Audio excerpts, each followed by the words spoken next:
Diffie Hellman is a mathematical method to establish a shared secret key. If you haven't watched the previous video, I recommend you go watch it. It gives a high-level overview of the applied concept here. So what do we need? We need a mathematical method or function that is easy to compute in one direction but hard to reverse. And we need secret elements of the communication partners that can be mixed.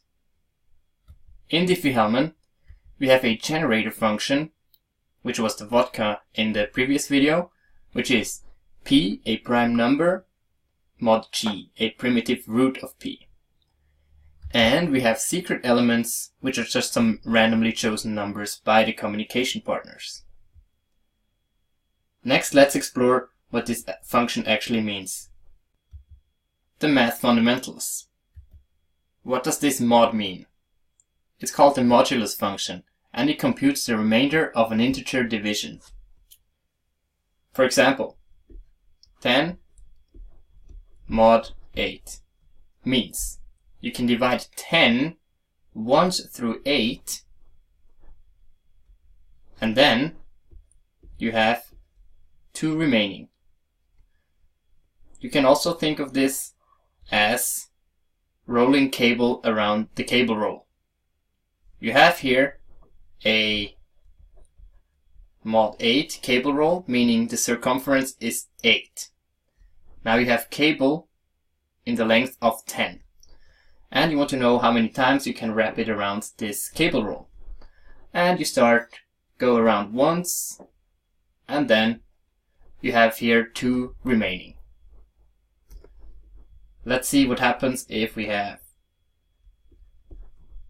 47 mod 8, and you can think of it in the cable roll analogy again. Wrap it around once, 8, twice, 16, 3 times, 24, 4 times, 32, 5 times, 40, and then you have 7 remaining. A prime number is a number only divisible by 1 and itself. Okay, easy to understand. 2, 3, 5, 7. And then we have bigger examples such as 2029. Or an even bigger one, 7919. 7919. These are all numbers that are just divisible by 1 and itself. Relatively prime numbers. 2 numbers are relatively prime if their greatest common divisor is 1. Examples are 10 and 7, or we could have 8 and 15. You can see the numbers don't have to be prime themselves to be relatively prime to each other.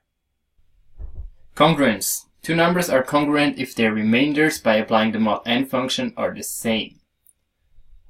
For example, 52 is congruent to 24 mod 7.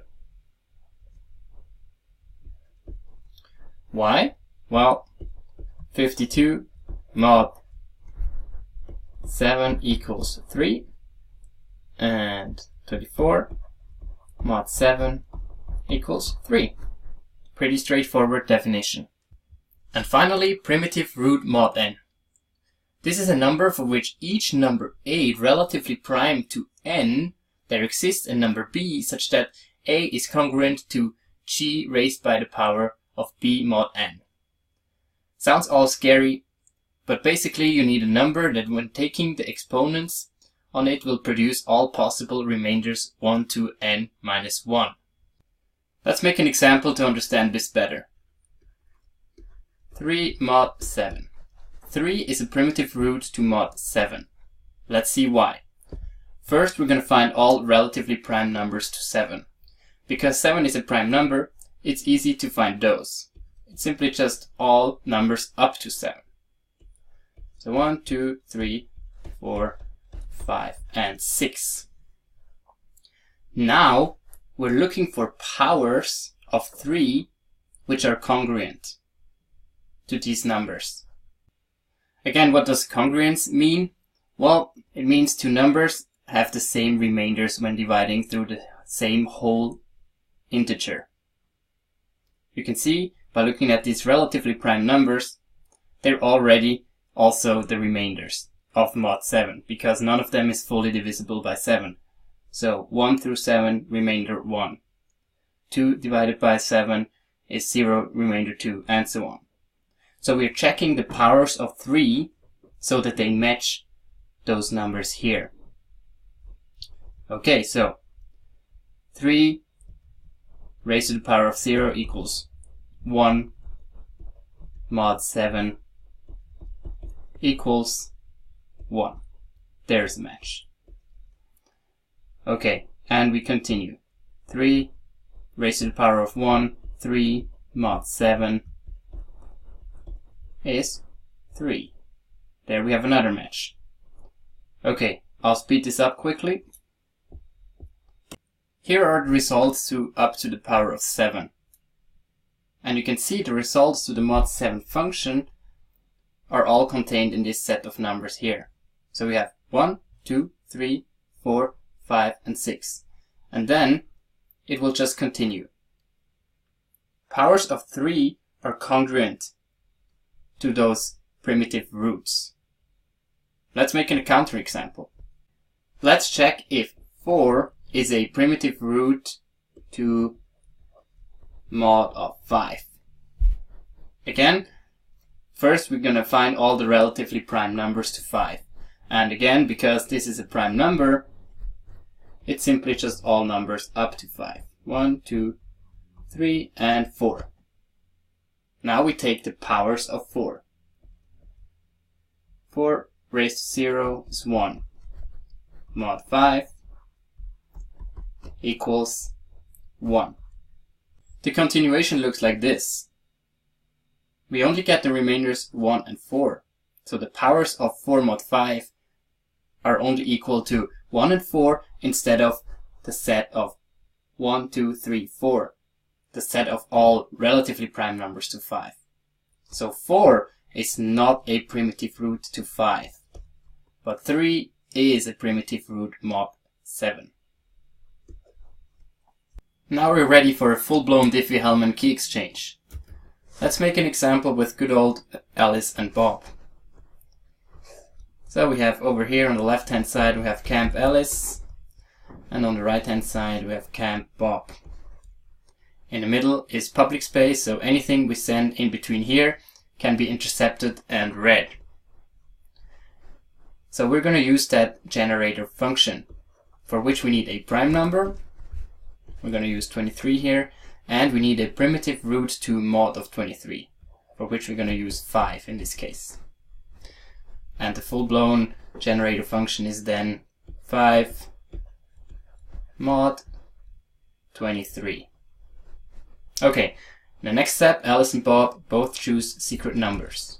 Alice chooses 4, Bob chooses 3. And now they're going to compute with their secret number as an exponent this function. So Alice is going to go do 5 raised by 4 mod 23, and that equals to 4. And Bob is going to compute 5 raised by the power of 3 mod 23 equals to 10. And they're going to exchange these numbers. Alice sends her 4 over to Bob, and Bob sends his 10 over to Alice. And again, these are not the secret keys yet. This is just an intermediate step. And everyone here can just read those numbers. But because it's a function which is hard to reverse, the public doesn't actually know the secret numbers chosen by Alice and Bob. To arrive at the final secret key, Alice is going to take the 10 she received from Bob and raise it to her own secret number. So 10 raised to the power of 4, then take the mod of 23, and she will get 18. Bob, on the other hand, will take the 4 he received from Alice and raise it to his own secret number. 4 raised to the power of 3 mod 23 then equals also to 18. And this 18 is then the shared secret key, which can be used to encrypt and decrypt messages between Alice and Bob. Be aware that in reality these numbers would be much bigger. It would be a huge prime number. In this case, it would be easy to find a secret key just by brute force search, meaning we can just try all possible solutions 1 to 22. Even a human by hand can do it by hand fairly quickly, and a computer does it in a few milli or even nanoseconds. So in reality, this must be a huge prime number, such that all possible solutions are infeasible to check even for a fast computer.